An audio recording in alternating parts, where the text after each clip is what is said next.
बोलिए जय गुरुदेव। अपने स्थान से आप लोग अपने मन में अंदर में ही जय गुरुदेव नाम का उच्चारण करिए। जय गुरुदेव नाम बोलिए। बोलिए जय गुरुदेव, जय गुरुदेव।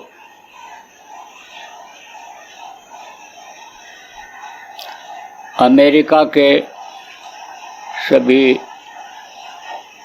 प्रेमी बच्चे एवं बच्चियों, हमारे आपके शरीर को जो चलाने वाली शक्ति है यह है जीवात्मा। इसी की ताकत से यह शरीर चलता है। जैसे आप मशीन बनाते हो, जैसे मोटर गाड़ी बनती है, एक सिस्टम से बनती है। पंखा एसी बनता है, एक सिस्टम से बनता है। आदमी सिस्टम से उसको बनाता है। ऐसे कुदरत ने, प्रकृति ने, भगवान ने इस मनुष्य शरीर को सिस्टम से बनाया है। इसमें चक्र हैं, इसमें नसें हैं, नाड़ियाँ जिनको कहते हैं, वो इस शरीर को चलाती हैं। लेकिन ताकत किसकी चलाती है? जीवात्मा की। अब यानी समझो ये शरीर जो बनाया गया पानी से, हवा से, आकाश से, इस धरती से, यानी यह तैयार किया गया माँ के पेट में। और इस शरीर के लिए इन चीज़ों की ज़रूरत भी पड़ी बाहर, तो इधर भी प्रकृति ने, भगवान ने बना दिया। और रजोगुण, तमोगुण, सत्वगुण, यानी समझो ये 3 गुण हैं, मन, चित्त, बुद्धि और अहंकार। यह सब का रिश्ता इस शरीर से ही है। लेकिन जीवात्मा के बाद मन, यानी यह प्रमुख है। मन और माया, जीवात्मा और काल, और वो मालिक प्रमुख रूप से ये 5 हैं। तो अब आप ये समझो कि मन इस शरीर का राजा बन गया और जीवात्मा को भी मन ने अपने वश में कर लिया। क्योंकि जिसने इस शरीर का निर्माण करवाया, ऐसी माया ने अपने हाथ में मन की डोर को ले लिया। अब वो जिस तरह से चाहती है इस मन को घुमाती रहती है। तो मन यह हर इंसान, हर आदमी के यानी अंदर में लगा हुआ है। अब यही मन अगर समझ जाते हैं तो यही मन यानी दोस्त हो जाता है। और इसको अगर नहीं समझ पाते हैं, बुद्धि नहीं लगा पाते हैं, चित्त से चिंतन नहीं कर पाते हैं, तो यही मन दुश्मन हो जाता है। किसका? इस शरीर का और आत्मा का। आप ये समझो कि जैसे मन ने कहा कि इनको मार दो, काट दो, इनको गाली दे दो। अब मन के कहने पर आपने अपने मुंह से किसी को गाली दे दिया, अपने हाथ से किसी को मार दिया, तो वो भी गाली देगा, वो भी मारेगा, पीटेगा, वो भी समझ लो कि बदला लेगा। तो यही मन दुश्मनी का काम कर जाता है। यही बोली से अगर आप चाहो तो रोटी मांग के खा लो। इस चीज़ की ज़रूरत है, किसी से ऐसी बोली बोल दो कि वो प्रभावित हो जाए, असर पड़ जाए और वो चीज़ आपको दे दे। और यही बोली से आप बनते हुए काम को चाहो तो बोल करके बिगाड़ दो। तो मन जैसा जिसका हो जाता है उसी तरह से उसका व्यवहार बन जाता है, उसी तरह से उसकी आदत बन जाती है। तो आप बहुत से लोग कहते हो कि ये बहुत कड़क बोलते हैं, ये बना हुआ काम बिगाड़ देंगे, इनकी बोली ठीक नहीं है, इनको साथ नहीं ले जाएंगे, ये बात नहीं कर पाते हैं। और किसी किसी को कहते हो बहुत बढ़िया बात करते हैं, अगर बिगड़ने भी लायक होगा तो बात करके या असर डाल करके काम को बना देंगे। तो यही मन समझ लो जिधर लग जाता है उससे अपने पावर से, शक्ति से, प्रभाव से, शरीर से काम कराता है। ऐसे ही ये मन जब समझ लो कि नहीं साथ देता जीवात्मा का, तो ये इंद्रियों के घाट पर बैठ करके रस लेता रहता है। आप जब ध्यान में बैठते हो, भजन में जब आप बैठते हो, तो अक्सर ये कहते हो मन नहीं लगता है, तो मन भगता रहता है, खाने की तरफ ले जाता है, देखने की तरफ ले जाता है, सुनने की तरफ ले जाता है। यही मन समझ लो कि भरमाता रहता है, आपको रुकता नहीं है। तो यह मन जब दुश्मनी अदा करने लगता है जीवात्मा का, तो समझ लो कि ये जीवात्मा फंस जाती है। और शरीर का समय निश्चित है, शरीर सबका पूरा होता है, दुनिया संसार से जाना सबको पड़ता है, तो शरीर का समय पूरा हो जाएगा और जीवात्मा का काम नहीं हो पाएगा। यह मनुष्य शरीर आपका बेकार चला जाएगा उसी तरह से काम में कि जैसे अन्य जीव इस मृत्युलोक के पशु पक्षी खाते बच्चा पैदा करके अन्य चले जाते हैं, ऐसे ही निकल जाएगा। इसलिए आपको अपने मन पर कंट्रोल करने की ज़रूरत है। मन जब तक समझो कंट्रोल नहीं होगा, मन जब तक संत मत को नहीं समझेगा, मन को जब तक यह जानकारी नहीं होगी कि ये जो आँख के पास देखने का रस, कान के पास सुनने का रस, जिह्वा नभ्या का रस जो हमको मिल रहा है, इससे भी रसीली चीज़, इससे भी मीठी चीज़ हमको ऊपर मिलेगी जब हम इस शरीर को छोड़ेंगे और शरीर से जीवात्मा के साथ ऊपर जाएंगे। तो जब तक ये संतुष्ट नहीं होगा, जब तक संतुष्ट नहीं होगा, तब तक ये इसी में भरमाए रहेगा। अब ये कैसे संतुष्ट होगा, कैसे मन रुकेगा, कैसे एक ही जन्म में, इसी जन्म में पार हो जाएंगे? उसके लिए बार बार सुनने समझने की ज़रूरत पड़ती है, जानकारी की ज़रूरत पड़ती है।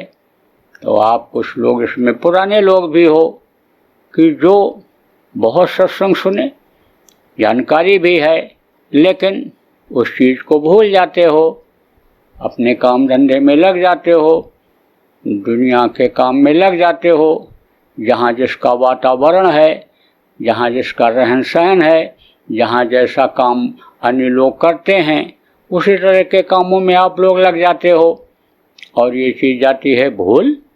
इसलिए आप 24 घंटा में, जो गुरु महाराज ने कहा सुबह शाम 1 घंटा भजन करो, तो बामुश्किल कर पाओगे। इक्का दुक्का आप इसमें करते होगे, बैठते होगे, लेकिन तो भी मन नहीं रुकता होगा। तो जब मन न रुके, आप कोई प्रार्थना करो स्वीकार न हो, कोई बिजनेस करो उसमें फ़ायदा न हो, नौकरी करते जाओ चपरासी बन गए, उसी पर रिटायर हो जाओ, तरक्की न हो पावे, तो फिर क्या मतलब निकलेगा और जीवन का लक्ष्य कैसे पूरा होगा?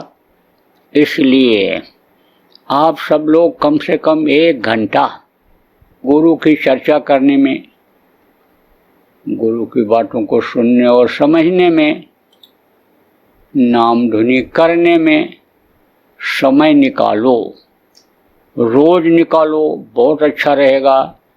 नहीं तो तीसरे दिन निकालो नहीं तो आप फिर समझो कि हफ्ते में एक दिन निकालो, 2 घंटे का 1 घंटे का निकालो, आप फिर समझो महीने में निकालो, लेकिन तब तक तो उम्र बहुत बीत जाएगी। अगर आप जल्दी चाहते हो और अगर आप ये देख रहे हो कि ये झुर्रियाँ पड़ रही हैं, बाल पक रहे हैं, आँख की रोशनी कम हो रही है, कान से सुनाई कम पड़ रहा है, अब शरीर के अंग उतना अच्छा काम नहीं कर रहे हैं, तो फिर समझ लो कि वारंट कट गया है और गिरफ्तारी कभी भी हो जाए। तो ऐसे समय पर आप अगर जीवन भर जो करते रहे उसी काम में अगर लगे रहे तो फिर जिम्मेदार कौन होगा? गुरु होंगे? कभी गुरु नहीं होंगे। फिर तो जस करनी तस भोगो ताता, और फिर नरक जात फिर क्यों पछताता, फिर तो करनी का फल मिल जाएगा। इसलिए आप लोग आदत डालो। तो देखो, बच्चे को एकदम से पढ़ा करके डिग्री नहीं दिलाते हैं और न ले पाता है। पहले दर्जा पढ़ता है, दूसरी पढ़ता है, तीसरी पढ़ता है, चौथी पढ़ता है, तो ये मन लगने लग जाए। मन किधर लगा हुआ है दुनिया की तरफ, थोड़ी देर के लिए ही उधर से हटे और कम से कम इधर लगे, तो उसके लिए नाम धुनी चालू कर दो। अब नाम धुनी के लिए तो बराबर बताया जाता है, लेकिन कितने लोग आप करते हो ये तो आप अपने से पूछो। कितनी देर बैठते हो अपने से पूछो। तो ऐसे नहीं बैठ पाओगे। अब देखो, आप इतने आदमी इकट्ठा हो गए, अब आप सुन रहे हो, प्रोग्राम फिक्स किया इनमें से किसी एक आदमी ने, और आप सब लोग हमको देख रहे हो, हम आपको देख रहे हैं, हमारी बात को सुन रहे हो आप। अब अगर यही बात ये लोग कहते कि शाम को लाइव होता है, सत्संग होता है, उसको सुनो, यूट्यूब पर पड़ा है सत्संग, उसको सुनो, गुरु महाराज के सत्संग को सुनो, उसको पढ़ो, तो आप नहीं कर पाते। तो एक जब बंधन हो जाता है, एक नियम हो जाता है, तब आदमी नियम के अंतर्गत चलता ही है, बंधन के अंदर ही रहता है, फिर बंधन से बाहर नहीं जाता है। तो जब इस मन का बंधन हो जाएगा कि 24 घंटे में से हमको आधा घंटा 1 घंटा नाम धुनी बोलनी है, तो मन भी आपका दूसरी तरफ नहीं जाएगा, कहेगा ये मानेंगे तो है नहीं, ये तो शरीर को बैठाएंगे ही, ये तो नाम धुनी बोलेंगे ही, तो चलो भाई उधर के बजाय इधर ही लग जाए, लग जाएगा मजबूरन। तो कम से कम गुरु याद तो आएंगे, कम से कम दुनिया तो भूलेगी थोड़ी देर के लिए। जब आदत बन जाएगी तब उसके बाद ध्यान भजन में भी मन लग जाएगा, और फिर असला काम जो आपका छूट रहा है उस असला काम को भी आप पकड़ लोगे। तो देखो प्रेमियों, ये हमारे यहाँ जो व्यवस्था करने वाले, इंतजाम करने वाले, आप लोगों की जो समझो कि परमार्थी सेवा करने में जो लोग लगे हुए हैं, इन लोगों ने ये निश्चित किया है कि आप लोग अगर कोई समय बता दो तो हम नाम धुनी यहाँ से आपको बुलवाएंगे, और आप इसी तरह से जुड़ करके और बराबर रोज बोलते रहो। आप देखो, ये हमको मालूम है कि आप जितने लोग सुन रहे हो सबके सब तो नहीं हाजिर रहोगे उस समय पर, लेकिन ज़्यादातर लोग हाजिर रहोगे, ज़्यादातर लोग आप बोलोगे, 2-4 भी बोलेंगे तो कुछ नए भी जुड़ जाएंगे। देखो, 2 बार मेरा कार्यक्रम हुआ आपके यहाँ, और समझो कि कम से कम 15-20 जगह पर नामदान दिया गया। अब हर नामदान के सत्संग में जहाँ नामदान हुआ, नए लोग तो थे ही, संख्या कम और ज़्यादा भले रही हो, जब उनसे आप संपर्क करोगे और वो जुड़ने लग जाएंगे, नाम धुनी बोलने लग जाएंगे, तो कम से कम मन उनका स्थिर तो होगा, कर्मों की सफाई तो होगी। जो जान अनजान में कर्म बन गए, खान पान कहीं कुछ गड़बड़ हो गया, चाल चलन गड़बड़ हो गया, वो कर्म जो इसमें बैठने नहीं देते ध्यान भजन में, जो नाम धुनी बोलने नहीं देते हैं, वो कर्म कटेंगे तो सफाई तो होगी। अब मैं ये भी देख रहा हूँ कि एक ही गुरु के चेला और आपस में मतभेद किसी बात का नहीं होना चाहिए। आपस में परिवार में मतभेद रहता है, लेकिन जब परिवार की कोई बात आती है तब सब एक हो जाते हैं। तो परमार्थ में सब एक रहो। आपका किसी का लेना देना हो, आपका कोई जमीन जायदाद का झगड़ा हो, आपका कोई मन प्रतिष्ठा का हो, तो उसको भी सुलझा लो, धीरे धीरे सुलझा लो। लेकिन जहाँ संगत की बात आवे वहाँ उस चीज़ को मत लाओ। उसके लिए आप यानी एक साथ हो जाओ। जब एक दूसरे से मतभेद रखोगे तो फिर गुरु भाई किस बात के। देखो, खून के रिश्ते के भाई होते हैं, एक माँ के पेट में बनते हैं, पलते हैं, बाहर निकलते हैं तो एक ही माँ कई भाइयों को आप समझो दूध पिला करके पाल करके बड़ा करती है, लेकिन मरने के बाद ये भूल जाते हैं। सारा रिश्ता इस शरीर के साथ ही रहता है यहाँ का। लेकिन जो गुरु भाई होते हैं, एक गुरु के नामदानी होते हैं, वो ऊपरी लोकों में भी मिलते हैं, यहाँ भी एक दूसरे का साथ देते हैं और वहाँ भी साथ देते हैं, वहाँ भी ज़रूरत पड़ती इसी तरह से साथ देते हैं। लेकिन इस चीज़ को आप समझ तो जाओ कि गुरु भाई का कितना पवित्र रिश्ता होता है और गुरु भाई का कितना अन्य समझ लो मदद अन्य जो हो सके परमार्थ की कमाई में करना चाहिए। इस चीज़ को समझ तो जाओ।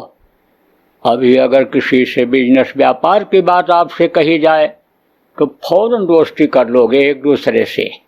कमाई का जहाँ चक्कर आएगा, जहाँ मान प्रतिष्ठा का चक्कर आएगा, वहाँ पर आप तुरंत दोस्ती कर लोगे। लेकिन जब सत्संग की कोई बात आएगी तो मान प्रतिष्ठा अपनी देखोगे, अपनी चलाने का सोचोगे, अपने को अन्य सब आपके होल्ड में रहें इस चीज़ को सोचोगे, तो कहाँ आप रिश्ता निभा पा रहे हो। इसलिए आपस में रखो प्रेम। जितने भी गुरु भाई गुरु बहन हो सब रखो प्रेम। और आप ये समझो कोई गांठ बन गई है, धीरे धीरे खुल जाएगी, लेकिन कम से कम गुरु भक्ति सिखाओ, तो गुरु के आदेश का पालन करना सिखाओ। तो आप ये समझो जो जय गुरुदेव नाम प्रभु परमात्मा भगवान का नाम गुरु महाराज ने बताया और कहा हमेशा मददगार है, उसको बोलना तो सिखाओ, सुमिरन करना तो सिखाओ, ध्यान भजन तो सिखाओ, उस पर तो बैठाओ। तो देखो प्रेमियों, सब हो जाएगा धीरे धीरे। सबका मन लगने लगेगा, सब बैठने लगेंगे, सबके खान पान सही हो जाएंगे, चाल चलन सही हो जाएंगे। लेकिन आप जब कोशिश करोगे, आप एक दूसरे से बात नहीं करोगे, एक दूसरे से इस तरह जो है गूगल मीट के द्वारा जुड़ोगे नहीं, आपकी इच्छा सत्संग सुनने की और सत्संग की बातों को लोगों को बताने की जगेगी नहीं, तो बराबर दूरी बनी रहेगी। इसलिए नज़दीकीपन लाओ। बराबर आप जैसे बिजनेस व्यापार के संबंध में बात करते रहते हो एक दूसरे से, कोई चीज़ पूछना होता है दुनिया की चीज़ों को पाने के लिए या दुनिया में तरक्की करने के लिए, इसी तरह से बातचीत करते रहो। और नहीं तो आप समय निश्चित कर लो, 1 घंटे का कर लो, आधा घंटे का कर लो, और यहाँ से कोई न कोई आदमी मुकर्रर कर दिया जाएगा। 1 आदमी, 2 आदमी, 3 आदमी मुकर्रर कर दिए जाएंगे और वो आपको नाम ध्वनि बुलवाएंगे। आप नाम ध्वनि को दोहराओ। आप अगर चाहोगे, समय रहेगा आपके पास, तो कुछ गुरु भक्ति के बात बताने वाले भी मिल जाएंगे आपको यहीं से। और फिर आप जब सुनोगे, समझोगे, तो आप खुद लोगों को बताने लगोगे, वक्ता बन जाओगे। संगठन को कैसे चलाते हैं, कैसे जोड़ते हैं, कैसे क्या करते, सारी जानकारी आपको हो जाएगी। तो पेट पालने का काम जो करने में लगे हुए हो, इसके अलावा भी दूसरा काम आप कर सकोगे। और नहीं तो मैं तो यही देख रहा हूँ कि आप ऐसी जगह पर हो, ऐसे देश में हो कि जहाँ पर जल्दी लोगों को भगवान याद आते ही नहीं हैं। बस दिन रात कमाई, दिन रात कमाई, दिन रात कमाई। यह भी लोगों को होश नहीं है कि ये जो कमाई हम कर रहे हैं, जो काम कर रहे हैं, ये कोई काम हमारे काम आने वाला नहीं है, ये कमाई हमारे काम आने वाली नहीं है। लेकिन फिर भी उसी में लगे हुए हैं। तो जब ऐसे माहौल में आप लोग रहोगे तो क्या होगा? जानकारी नहीं करोगे, नहीं कराओगे तो प्रकृति के नियम का पालन लोग नहीं करेंगे। हिंसा हत्या जैसे करते कराते हैं, जैसे मांस खाते हैं, जैसे शराब पीते हैं, जैसे गांजा चरस पीते हैं, ऐसे ही खाते पीते रहेंगे। आप ये समझो मानो मंदिर को गंदा करते रहेंगे तो सजा तो मिलेगी ही मिलेगी। ये कोरोना वगैरह ये क्या है? ये है सजा, कर्मों की सजा है। इस समय किसको हो जाए, कहाँ हो जाए, कुछ नहीं कहा जा सकता है। ऐसे ही और भी दो चार बीमारियां आ जाएं तो अभी ये ज़मीन और जायदाद और ये मकान और ये जो हरियाली और ये सुंदरता है आपके यहाँ, उसका उपयोग कौन करेगा? उसको कौन भोगेगा? जब आदमी ही नहीं रहेंगे तो किस काम के हीरे मोती रहेंगे? किस काम की बढ़िया बढ़िया चीज़ें, गाड़ी घोड़ा ये रहेगा। इसलिए जान बचाना बहुत ज़रूरी है। और यह निश्चित है कि जैसे घर का नियम होता है और घर के नियम के खिलाफ कोई काम करता है तो घर के लोग सज़ा देते हैं। परिवार में कोई गलती करता है तो परिवार के लोग सज़ा देते हैं। ऐसे कुदरत सज़ा देती है। जब कुदरत के, भगवान के नियम के खिलाफ कोई काम करता है तो भगवान सज़ा देते हैं। उस सज़ा से कोई बच नहीं सकता है। यहाँ तो आंख बचा करके भले कोई कुछ कर ले, यहाँ के सीसीटीवी कैमरे से कोई बच जाए, लेकिन उसने जो कैमरा लगा रखा है उस कैमरे से कोई नहीं बच सकता है। और वो कैमरा 24 घंटा काम करता है। यहाँ का कैमरा खराब भी हो सकता है, बिजली न रहने पर बंद भी हो सकता है, लेकिन वो कैमरा, सीसीटीवी कैमरा जो कुदरत ने बना रखा है, लगा रखा है सबके अंदर, कभी नहीं बंद होता है। इसलिए कर्मों की सजा तो मिलनी रहती है। अवश्य बुरे कर्मों की जानकारी जब नहीं हो पाती है तो अनजान में भी कर्म हो जाते हैं। अनजान के जब संत मिल जाते हैं तो माफ़ी भी करा देते हैं, लेकिन जान के कर्म जो बनते हैं उसकी माफ़ी जल्दी नहीं होती है, उसकी सजा भोगनी ही पड़ती है। अब ये जरूर है कि संत के, सद्गुरु के वचनों का पालन जब होने लगता है तब वही कर्म की सजा जो होती है हल्की पड़ जाती है। पैर में दर्द हुआ, सिर में दर्द हुआ, एक दर्द तो ऐसा होता है कि जो बर्दाश्त हो जाता है, एक दर्द ऐसा होता है मालूम पड़ता सिर फट जाएगा, पैर टूट जाएगा, हड्डी दर्द करने लगती है। तो कहते हैं कि सूली का कांटा में बदल देते हैं। तकलीफ जो होनी है उसका रूप बदल देते हैं, हल्का कर देते हैं, बर्दाश्त हो जाता है। लेकिन गुरु पर जब भरोसा हो, विश्वास हो, उनकी बातों को अमल किया जाए। बहुत अच्छा रहा। आप लोग आपस में अभी विचार विमर्श करके अगर हमारी ये बात पसंद आई हो कि हम लोग नाम धुनी बोलेंगे तो आप समय निश्चित कर लो।